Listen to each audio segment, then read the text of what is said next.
You're known as part of the Alabama gang, and a lot of people touch on this, and I didn't know this until I was quite a bit older, when I was a teenager and hearing about the Alabama gang. And I thought every one of y'all were born in Alabama, but you weren't from Alabama. You transplanted. Oh, yeah, I was born in Nashville, Tennessee. So how do you get from Nashville down to Florida? When I was, I think around 14 years old, my mom and dad split up, and my mom's parents ran a apartment building in Miami, Florida. So my mom and me and my sister packed up and went to Miami to live with her mom and dad. Okay. That's how I got to Florida down there. So your dad stayed in Nashville? Yeah. Did you continue a relationship with him? Not really. No. When we split up, it was kind of a sorry deal, really it was. And when you're that young and your parents split up, it was quite a thing. But we moved to Florida to get away from him. So Really? Yeah. So I didn't I didn't carry on with him too much. But, okay. But years later, a couple of years later, he come down to Florida to try with us. I was probably the only one that had anything to do with him when he did come down there. What was his intention? What did he go down to Florida for? Try to rekindle a relationship? I guess that's what it was, but it didn't work out. You having none of it? None of it. Got it. The biggest problem, he had a drinking problem. I got you. And, and that was difficult for you. Very difficult. Yeah. So my mom, my sister had nothing to do with him, and I tried to visit him once in a while, and it was still just a sorry affair. Really. Yeah. He passed away when you were 19. Yeah. Is that right? Yeah. And how did that affect you? Because when I looked, I didn't know anything about this. I didn't know anything about your personal life and your family life until we were going to have you as a guest on the show. And when I look at you, and then in your life and how successful it's been, I'd have never known that you had this. That you had some difficulties and some challenges as a young guy, right? Yeah. But so when he passed away when you were 19, was that a setback at all, or how did that affect you in that moment? Well, at the time when he passed away, he was a wino. He was really in the gutter from drinking, and I was the only one that actually went to his funeral. Oh. And actually, I guess kind of mixed emotions. I was glad to see it go because I knew it was going to meant to nothing. So when he did pass away, I guess it was some kind of a relief to get out of that burden, and my mom and my sister and them, could close it out too. So yeah. And what'd your mom end up doing in Florida? How was her life? Mom, she was trying to support me and my sister. Yeah. And she actually had never had a job or anything, and she went to work for a grocery store, and she was working in the meat department a lot, and actually she ended up a couple of years later married one of the butchers down there that was doing the meat, which was really a great man. Yeah. And he died of cancer too. So later on, but my mom was struggling trying to support both of us, and then of course I worked and tried to do most things. I delivered papers in the morning before I had went to school. Then I went to school and practiced basketball before the school started. And then after school, I'd go bag groceries and stuff. So trying to help Mom. So, yeah. So how long did you deliver papers? Oh, I don't know. Several years, I guess. Yeah. But then, you delivered papers, you had a sack over your shoulder with all of them. You had to go walk up on steps and put it behind the screen door on the front porch. You didn't just throw it up in the front yard like they do nowadays. So I just carried them, on my shoulder, whether it was rain or snow, and delivered those papers, trying to make some extra money. And then, like I said, I bagged groceries in the afternoon after school to make some money. I even tried to caddy in once in a while, carried some bags on a golf course for 18 holes for $2. So actually was poor, I guess you call it. So, but we still had a good home life with my mom and my sister. So when you started racing and driving, what jobs did you what job did you maintain? What job did you keep? Well, around 19, or actually after I'd been racing for a while, I went to electrical school. Oh, And after work. So I was working, and like I said, still bagging groceries and doing stuff like that and odd jobs. And then I went to my wife's uncle, was an electrician, and he got me wanting to be an electrician. So I was trying to better myself. So I went to electrical school at Lindsey Hopkins Vocational School 3 nights a week after work, and become an electrician, and I become a journeyman. And I got my ticket in the 349 local in Miami. So actually, when I started doing the embargo with Canada, with Cuba, yeah. they had that trouble down there. The electrical work pretty well just stopped. Wow. And I was trying to. I had a wife and 3 kids by then, and had a grandmother that lived with us. So I had a lot of mouths to feed. I was making maybe $35 a week unemployment, at that time, because electrical work just quit. So that's when Bobby Allison come down to me and said, told me, Red said, them tracks up in Alabama, said they pay good money and they're good tracks. You really love them. So I got to thinking, I said, well, I got nothing else to do. So I loaded up my old 36 Chevrolet behind a station wagon and an open wheel 1-axle trailer, and headed for Birmingham. And but then there was no interstate, and I had to go up Highway 20. It took me 27 hours to get there, towing that car up there, them 2 lanes all the way to Birmingham. And I got up to Birmingham and went to Dixie Speedway out in Midfield, a little quarter-mile high-bank track. At that time, they was running the 34 Fords with a Chevrolet V8 Chevys with Hillman fuel injectors on alcohol, straight drive, had to push them off, all the cars up there. So I pulled into the track next there and got up in the car on the trailer and cranked it up, and they like to died laughing.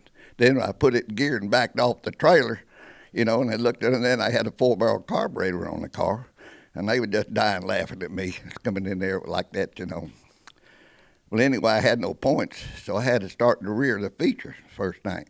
But we learned down in Medley and Highly and all those, our tracks were flat asphalt tracks. This track had some bank to it.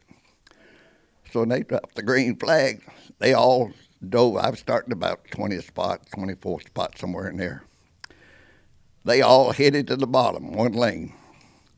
So I said, man, that's crazy. So I just went up on the outside. I got up in the 3rd lane next to the wall. And I passed the whole field and won the feature from dead last. They stopped laughing. They ain't laughing now. Yeah, but like I said, they all was running in the bottom.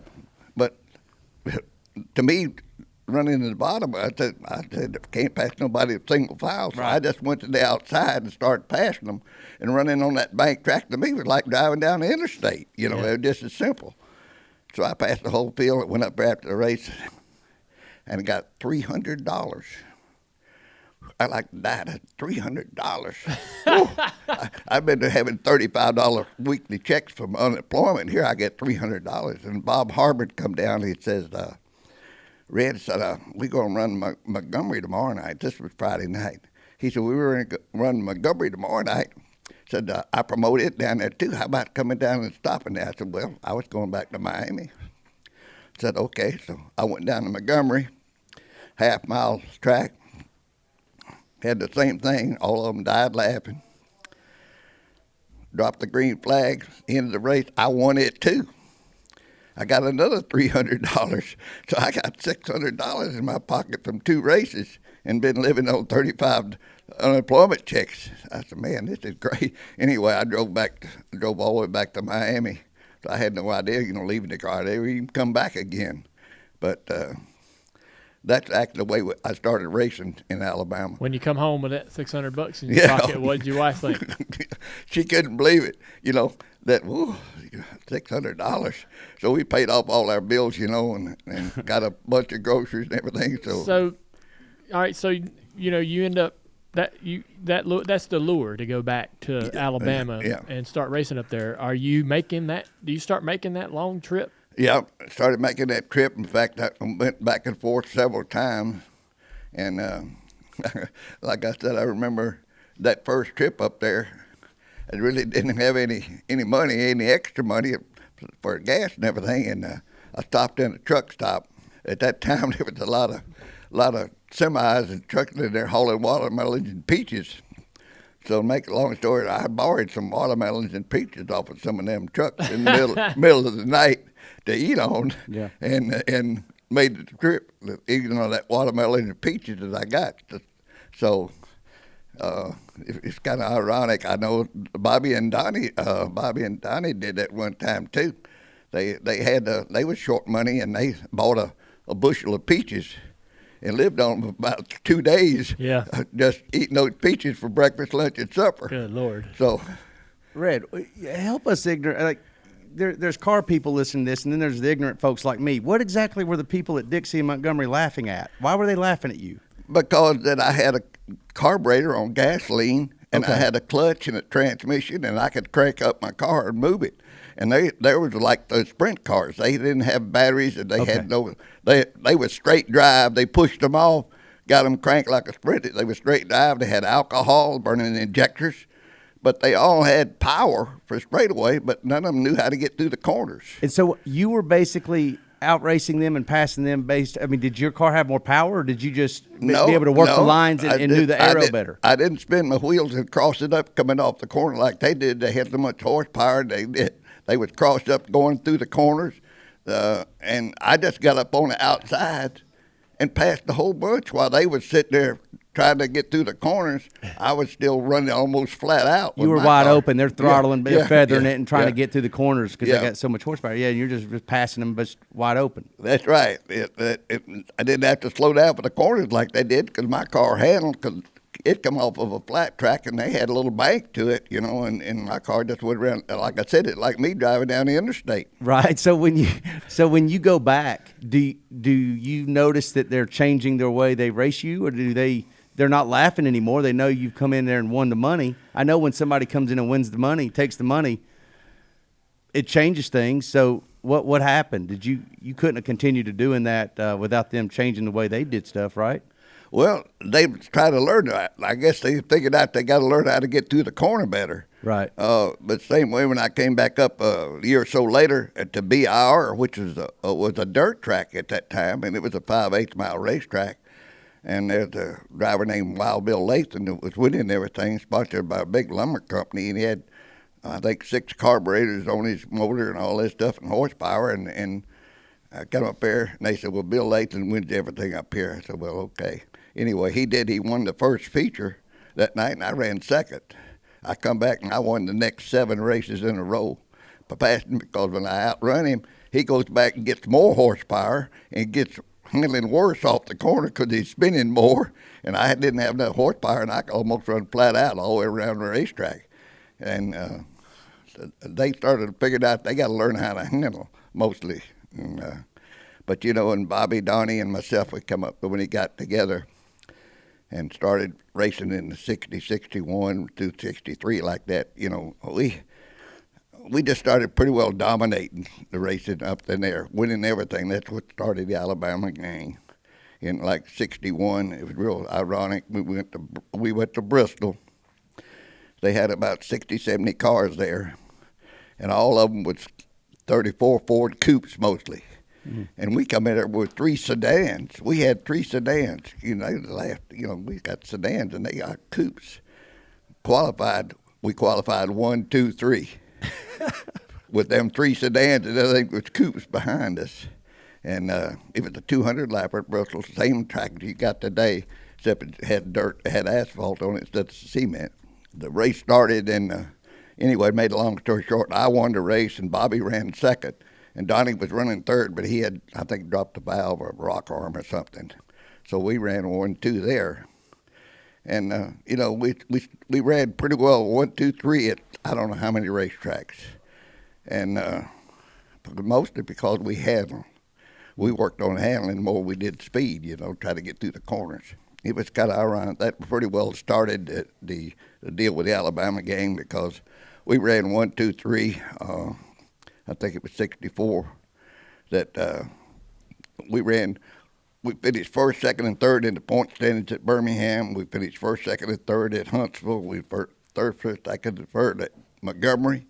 We just pretty well dominated. And before we went, we actually qualified. And I knew if I was going to win a race, Bobby and Donnie was one I'd have to outrun if I'd go to win. Yeah. We was friends, and we helped each other as much as you can. It was like brothers almost when we tried to work on the cars. But when we got on the racetrack, it was every man for himself. There was no hold bars between us because we all had expenses and families to feed, so we was all out to win races. It was kind of ironic. It was somewhere in North Carolina. I don't know where it was. We was coming over. We'd already won a bunch of races, and then Jack Ingram, I think, was standing down in the pits buying pit passes, and we came over the hill. And we always traveled like a bunch of gypsies, I guess, bumper to bumper. Three of us followed each other down the road with open wheel trailers, and Jack Ingram looked up there and saw us coming over the hill. He said, "Here comes that damn Alabama gang again." And the reporter, I think, heard it and put it in the paper the next day that something about the Alabama gang, and it stuck. It's been that way ever since. That's where it started. Yeah. Yeah. So, do you remember in 1952 at Opelika where they put fans in the car with you, riding along in the passenger seat? No, I don't remember that. Yeah, there was a race where they put a student in a car with you and the other competitors, and you actually went out there and ran the race, and the newspapers detailed where the passengers in the car were trying to get the drivers to go faster, which is probably one of the more unusual. When you research Red Farm, you find a lot of unusual, different type of races, and that was the most. So I'd never heard of that. You run a race where you had a fan riding with you. That ought to be something they need to redo. They need to start having. They should have had fans in the cars this weekend at the Coliseum. Well, they got most of the tracks. Even that we got at Talladega Short Track. The car that comes in, it's got two seats. It takes people around the racetrack, during the intermission and stuff like that. But I don't know if anybody want to get in one of those dirt cars and run a race with us. I can't imagine that ever happening, but apparently it did. You and Bobby and Donnie are racing. Did you stay? I mean, did you move to Alabama eventually? I mean, you're making that trip up there, like you said, 20-some hours to get to these racetracks on the weekends. So when do you move to Alabama? Yeah, well, in about 61, it was I moved my family up to Alabama, to Birmingham. And Bobby and them, they brought their families up there too. And where were how far was Bobby and Donnie and them from you in Florida? Or how far did y'all live apart? Y'all would meet at Montgomery or meet at Dixie, right, or whatever. You'd meet at these racetracks on the weekend in Alabama when you were living in Florida. But did you go over to their place? I mean, try to help me geographically understand. No, not really. We was actually pretty well independent when we was down there running there at Hialeah and Medley and Hollywood Speedway. Yeah. We really didn't become close and real close friends till we got to Alabama. Yeah. And then y'all finally decided that, why don't we just move here? Well, the racing was so good, and we was making pretty good money at the time. Yeah. So that's one reason I decided that we're going to move to Alabama. Yeah. So where in Alabama did you decide to move to? Birmingham. I think I lived up in Fairfield Highlands for a while. Yeah. In a little small place, a little one bedroom house and stuff, because it didn't have any money, and then eventually. We ended up in Hialeah, and Bobby had a house on 140 Church Street, and I lived at 143 Faust. But actually, the streets were parallel with each other, and my fence in my backyard on the other side of the fence was Bobby's. We was on the next street, but we was actually neighbors. Yeah. So. The place I had about 3 acres, and in the back fence I had back there, and then the other side was Bobby. He was on the next street, but we was actually next door neighbors to it. Really? So was that intentional? Huh? Was that intentional that y'all lived close together? No, it just worked out. I didn't realize it. I guess when I got moved into the house that Bobby was going to be my next door neighbor. Yeah. And then Donnie lived down in Bessemer at the time. Before he moved to Hialeah. Got to keep distance with Donnie. Yeah, you don't want him as the neighbor. He'll wear you out. A firecracker there, right? Yeah. Yeah, you and Donnie and Bobby become best friends. Yes, actually, it was really ironic. At one time, when we was running BIR, we all lived in one apartment. What? We had an apartment over there about a mile from the racetrack up on the second floor. It only had one bedroom.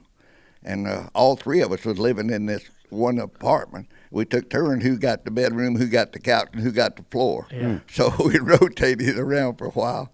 And had a lady that lived on the other side of the hall. She would do our washing and clothes for us. We paid her a little money. Yeah. That's how pretty close we got, living together. And then we didn't have no garage, and there was a guy named Joe Moore had a Shell gas station at the corner of BIR, and he let us park our cars up next to the fence outside of the gas station. If we'd go there Monday morning and back our cars off the trailer and out there work there next to his gas station, next to the wash rack, and work on our cars, out there in the sun and just like that. If the weather got bad and he had nobody in the wash rack, he'd let one car pull it in and do the work. So whichever one had to have the most work done to him or some motor work, they got the garage, and the other two still stayed outside the garage to work. So That sounds so cool. Imagine driving by that place. Listen, I don't have to Seeing the imagine race it. cars out there. I mean, I'm from Birmingham, and everything you're saying right now, and I'm not making this about me. I'm just sitting here soaking it in because BIR is the first place I ever went to a race. In fact, you raced against my cousin, Henry Brook. Oh, yeah. Henry. You know Henry? Yeah. Henry, he still got a lumber company. That's right. Yeah. And we connected with him just a year ago, while we were doing our Lost Speedway show. And so, I know where the fairgrounds is. I know what the neighborhood is, and I can just see you and Bobby and Donnie. I mean, that was just a heck of a.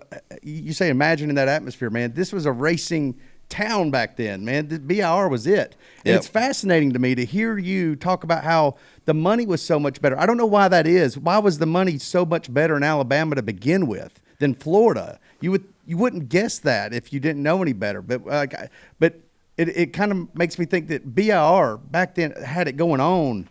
Dixie, Montgomery, all that. That was such a hotbed for racing. And it also makes me sad to know that it all went away. Well, me too. I would just, if I think our mayor, Langford, Oh, man. if they'd got him in prison 1 year earlier, we'd still have BIR. Yeah. So they wouldn't have taken a wrecking ball to it. no. Right. No. So BIR, that was something. It was dirt when I first got up here. Yeah. The first 10 races, and then Tom Glore got it and put some kind of gravel on it, tried to make it an asphalt track, so it went through the things, but it ended up being a unique racetrack because it was a flat 5/8 mile and it was real fast. And if you could learn to get around BIR, that flat 5/8 mile racetrack, when we went to other places like Greenville, Pickens, or Nashville or Bristol, they would all had bank tracks. And after learning to get around a flat racetrack, it was simple for us to get around these bank racetracks. And maybe that's one reason we won so many races. Like we always said, if you could race BIR, you could go anywhere and win races. Because they would go to Montgomery or Jacksonville, Pensacola, anywhere like that, we was good. Red, you joined the military during the Korean War. Why'd you join the military? No, I actually, this is the way the government works. When I got there, went in the Army in 53, of course, you filled out a form what you were doing. And of course, Did you get drafted? Uh-huh. Were you drafted? Yeah, I was drafted. What was that like? You got a letter in the mail? Yeah, I got a letter in the mail. In fact, when I went in, I was leading the point standings in NASCAR, and I didn't really realize it at the time, but I was leading the point standings when I got drafted and went in the Army. When you got that letter, what'd you think? I didn't really know. It really kind of floored me. There was no way I could get out of it. I guess I was going to have to do it. So, Yeah. I mean, it was the war. So I said, well, I guess go do my part. So it real ironic. I went in there and filled out the papers, whatever you like to do, this, that, and the other. Anyway, I went in and I was a mechanic. I wanted to do that kind of stuff, work. What did they do? They sent me to Blacksburg, Virginia to learn how to be a medic, a corpsman. I went through 4 months of medical training to be a corpsman. And going to send me overseas with a cross on my shoulder, and be a medic man. So my orders come down. And what did they do? They send me over to Germany, to Baumholder, Germany, in an artillery division as a mechanic. Here I went through 4 months of training to be a medic, and they sent me somewhere else and doing something else I wasn't even trained for. Yeah. So I sent over there in the artillery division, was in the atomic cannon deal. That was when they had this monstrous cannon that must have been 40 yards long that would shoot a shell as big as you are, 32 miles. And they had a A and a B unit. They real pick it up. They had these units that 4 people sat side by side in the seat, and they had A unit and a B unit that come in and pick up this atomic cannon, and the 2 units would go down the road, and they'd go out there and they had bulldozers and knock the place down real level, and they had to set that atomic cannon down. And they had them aimed at all the different bridges and main highways along the Russian front. So when something broke out, they could start destroying all this passage that goes in there. So it was kind of ironic. So I was a mechanic there and had to go. It was in a truck that I had to follow the convoys and stuff. When something broke down, we had to fix it. So Yeah. So what part of Europe did you spend most of your time in? Germany mostly, Okay. yeah. And so that way, I played football for the Third Army. So Over in Germany. yeah, in Germany. They was football going on. Oh yeah, there was all your different ones had it at the time, but the Third Army, there were thousands of people went out for it. I think there was 30-something people went out for my position, but I ended up made first string end. I played end for the Third Army, and we won the Rhine-Main Conference. We won like 12 straight games, undefeated. They flew us to Paris to play the Air Force championship team, and we kicked their butt bad. So we won, beat that thing too. So God, That's crazy, all that going on. You'd almost think there wasn't a war going on, right? Yeah. yeah. If you like that video, you can listen to the entire Dale Jr. download because it's available on all major podcast platforms.